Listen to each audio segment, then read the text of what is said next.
So on the second day, we did the walking tour of Budapest, the capital of Hungary, with just over 1.7 million population, divided by Danube River into a hilly Buda and vibrant Pest.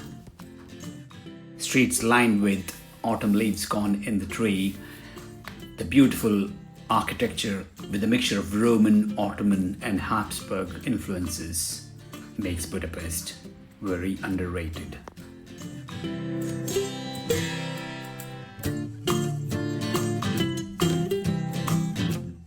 This particular area is called Liberty Square or Szabadság tér. Tér in Hungarian is more like a square. It's a combination of residential and business building, and most prominent building, of course, is the United States Embassy. The one in front of us right now walking is the monument of Soviet helping the liberation of Hungary from the Nazi rule. At the same time, we have Ronald Reagan and George Bush's statues there. Bit of political incorrectness.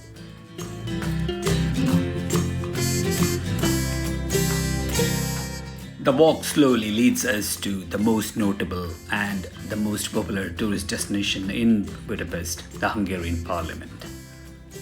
A neo-Gothic architectural marvel influenced by Vienna's Great City Hall. The architect wanted the design to resemble Palace of Westminster, the Parliament of England, to symbolize their commitment to the political role model as a UK. I really doubt that. Situated on Pest side, eastern bank of Danube, it gives a proper view of Buda Castle, Fisherman's Bastion and the Matthias Church. We are now in Hero Square, or Soktér like they call, one of Budapest's most iconic UNESCO listed and spacious landmark. Built in 1896 for the 1000th anniversary of Hungary, it features the massive Millennium Monument, statues of 7 chieftains of Magyars, and a 36-meter column crowned by Archangel Gabriel.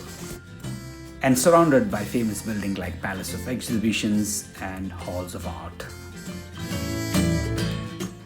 Surrounded by amazing 19th century architectural buildings is another popular destination in Budapest called Parisi Passage, famous for being stunning historic art nouveau, shopping arcade and now a luxurious cafe restaurant located within Parisi Udava Hotel. Renowned for its intricate architecture, the building features a blend of Moorish, Gothic and Art Nouveau styles characterized by breathtaking glass cupola, ornate ceramics and detailed mosaics restored to their original 20th century grandeur. It was a privilege to visit every part of Budapest, so underrated. Essential travelers, been there, done it.